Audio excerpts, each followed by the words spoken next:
I'd like to thank Sunstone for being here for 4 decades, for those of us who have been in perpetual transition. And I want to ask you all to consider, if you're not a Sunstone subscriber or donor, to consider supporting Sunstone and its important work in our community. And I'd also like to thank the community of Christ for allowing us into this beautiful venue. And I want to thank you all for being here on a perfectly beautiful Friday spring afternoon when you could be many other places. You are in church and you are taking notes. And if you're feeling bad because you're in some kind of faith transition, say to yourself, I'm in church taking notes on a Friday afternoon. So feel good. And I hope what I say will be useful to you. And I say it with virtually no authority at all, other than that it just needs to be said. And one of the things I know needs to be said, and needs to be said time and again in gatherings like this, is the following. Whoever you are, wherever you are on the orthodoxy spectrum, if you're a good Mormon, if you're a bad Mormon, if you're a gay Mormon, a straight Mormon, a white, black, or brown Mormon, if you're a Community of Christ member, if you're LDS, if you're not sure, I claim you. If you claim this movement, I claim you. I claim all of us. No one should be left out. And clearly it needs to be said to myself too, because I get emotional saying it. I've been saying it for years. But I claim you, and let's claim each other, no matter where we are. Before I start talking about what I was asked to talk about, I want to just acknowledge that we're here during a historic moment for Mormon feminism, and that women's issues have brought so many of us into our faith transitions. And I want to take just a moment to share with you what this moment means to me. Now, if you're going to listen to one woman's words about ordained women, I hope you will go online tonight and read Gina Colvin's column at Kiwi Mormon. And Gina's with us, and I am proud to stand with her.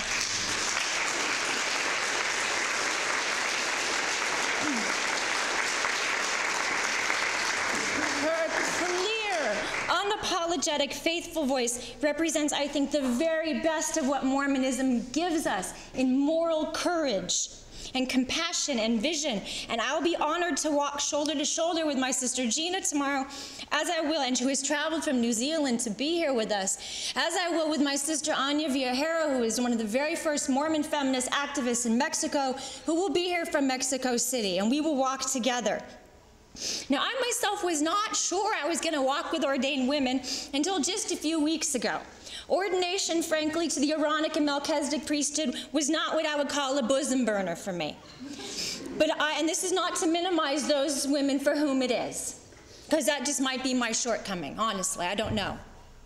But as I have pondered ordained women's mission and the church's response, I have had a powerful spiritual experience. Never before have I realized how much the principle of continuing revelation has meant to me. It is not the same understanding of continuing revelation that I had when I was 8, or when I was 12, or when I was 20. But I believe with all my heart that God moves in human history, and I believe that God moves in Mormonism. I do.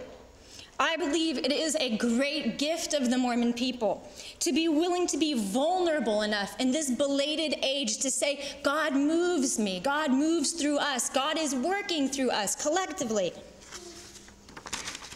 Ordained Women has helped me articulate my profound love for the Mormon movement and my unashamed belief that God continues to speak to and through this movement. And the question that we face now, and the question I will carry on my heart tomorrow, is, are we to be a religious movement still? During the 20th century, the Mormon people built the LDS Church, a powerful corporate bureaucracy charged with building an infrastructure that could support the global scaling of the Mormon movement.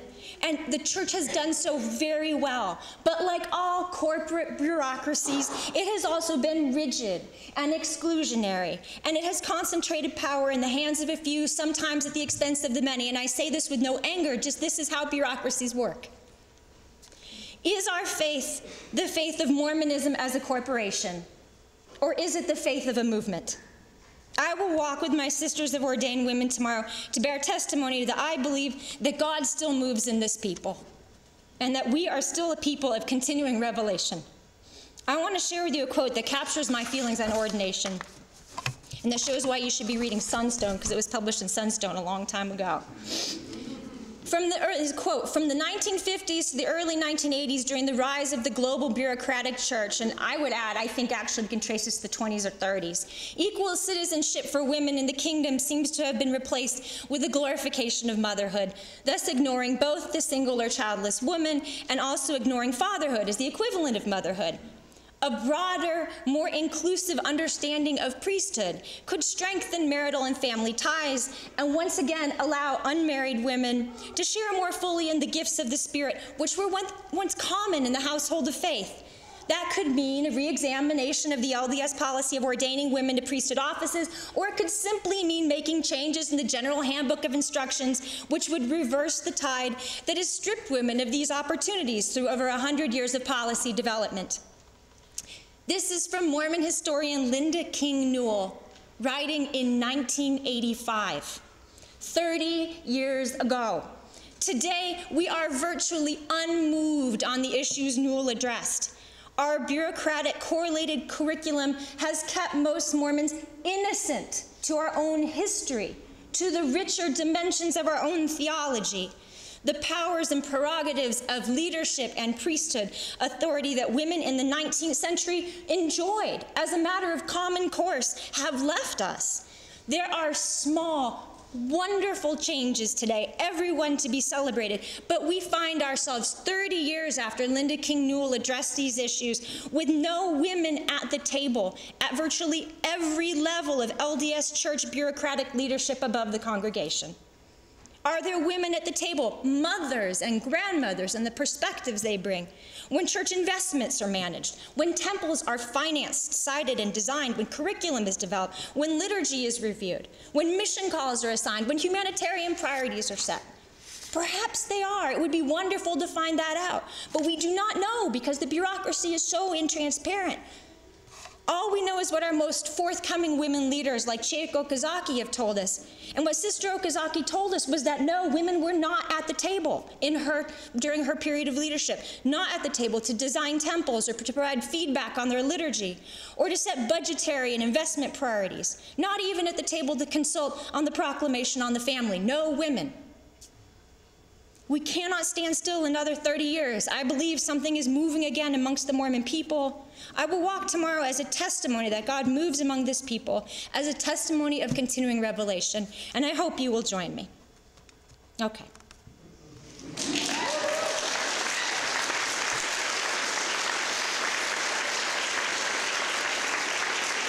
And if you don't join me, I will still claim you. All right. I was tasked to talk to the issue of navigating our close relationships when faith is in transition. And I want to just acknowledge that many of you may be here at a time when this is an exceedingly raw and tender subject. You may be facing the loss of a marriage. You may be facing the loss of siblings, of parents. You may be facing the loss of a job. You may be facing the loss of children who will disavow you if you acknowledge that there's been a transition in your faith.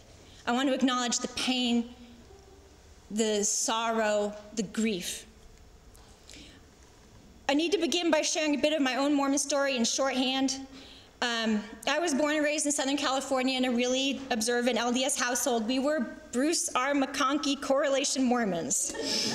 My father was a bishop 3 times before I was 16 years old.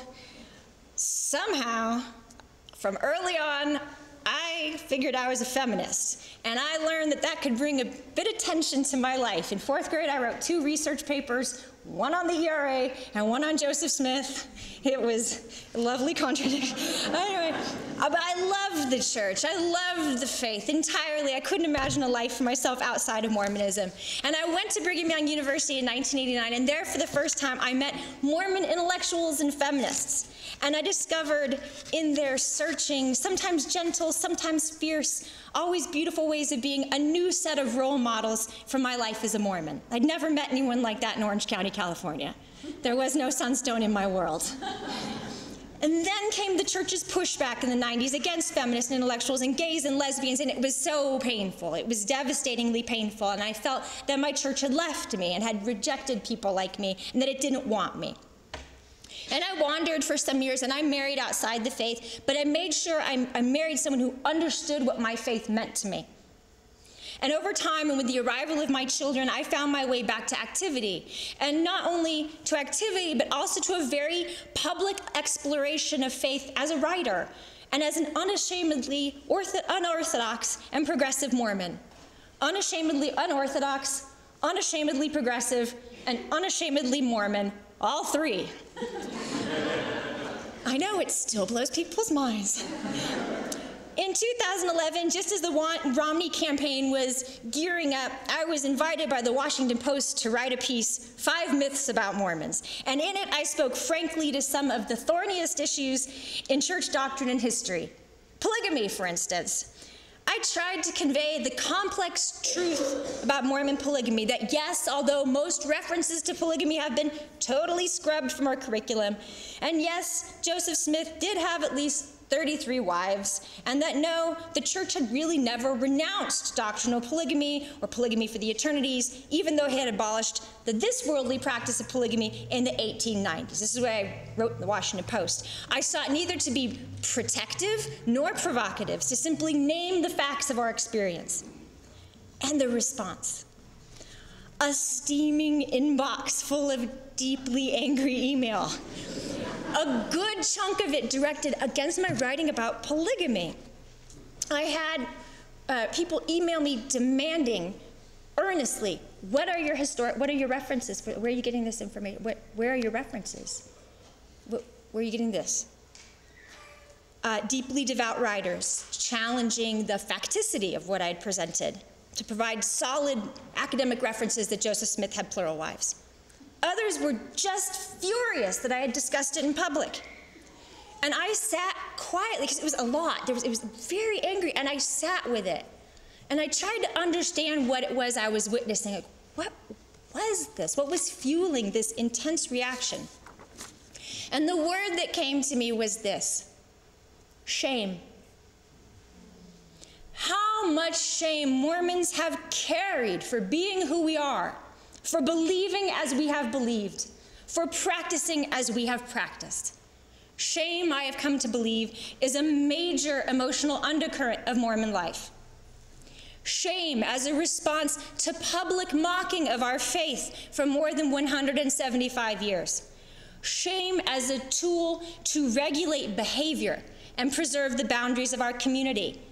And shame also as a consequence for coming to terms with questions about literalism and historicity, coming to terms with repressed dimensions of our history, with the complicated dimensions of our faith.